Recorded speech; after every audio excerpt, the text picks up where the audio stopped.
प्यारे बच्चों, आज का हमारा टॉपिक है समास।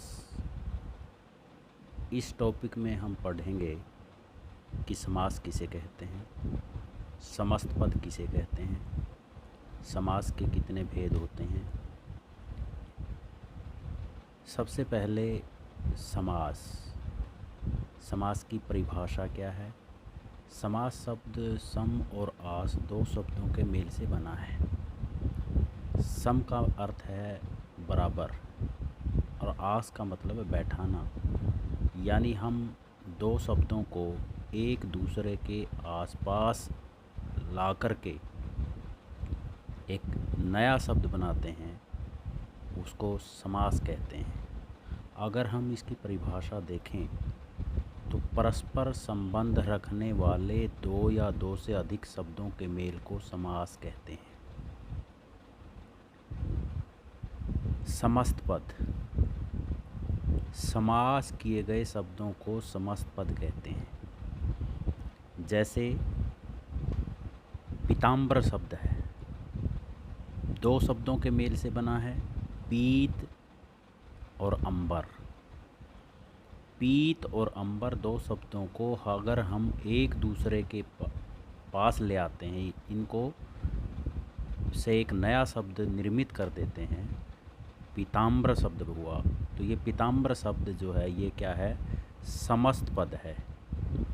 और समास जो है इसके 6 भेद होते हैं। पहला अव्ययी भाव समास, दूसरा तत्पुरुष, तीसरा कर्मधारय, चौथा द्विगु, पांचवा द्वंद्व और छठा बहुव्रीहि। हर समास की अपनी एक अलग पहचान होती है। हर समस्त पद का हमें विग्रह करना होता है। विग्रह शब्द जो है वो संधि का विलोम शब्द है, विपरीतार्थक शब्द है। संधि यानी हम शब्दों का मेल करते हैं और विग्रह में उसी मेल को हम, यानी संधि का उल्टा है, उनको अलग कर देते हैं। जैसे पीताम्बर शब्द है, पीत जो अंबर। वीणा पाणी है, वीणा है पानी में जिसके। यथा विधि है, विधि के अनुसार। तो इस प्रकार से हम विग्रह करते हैं।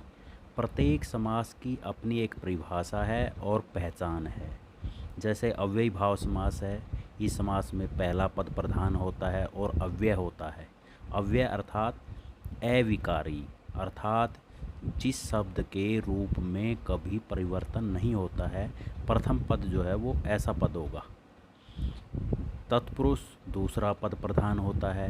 कर्मधारय पहला पद प्रधान होता है और पहले पद और दूसरे पद में विशेष्य विशेषण और उपमान उपमेय संबंध होता है, वो मैं आपको समझाऊंगा।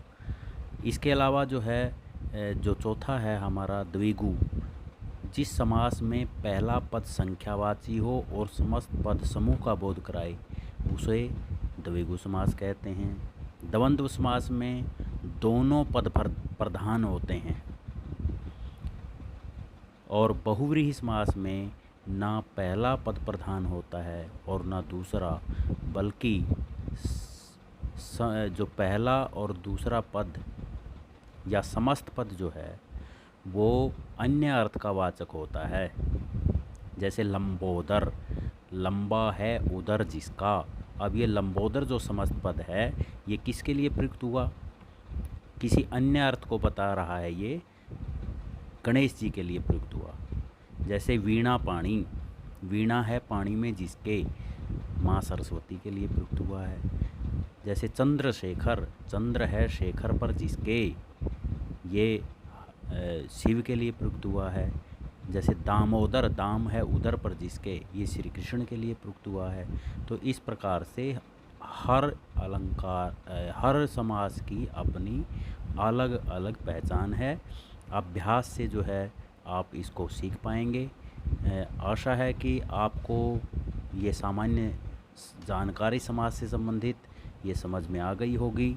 इसके भेद 6 भेदों के नाम भी आपको पता चल गए हैं। समास किसे कहते हैं ये भी पता चल गया है, और समस्त पद किसे कहते हैं ये भी पता चल गया, और समास का समस्त का पद का विग्रह कैसे किया जाता है ये भी आपको जानकारी हो गई होगी। धन्यवाद।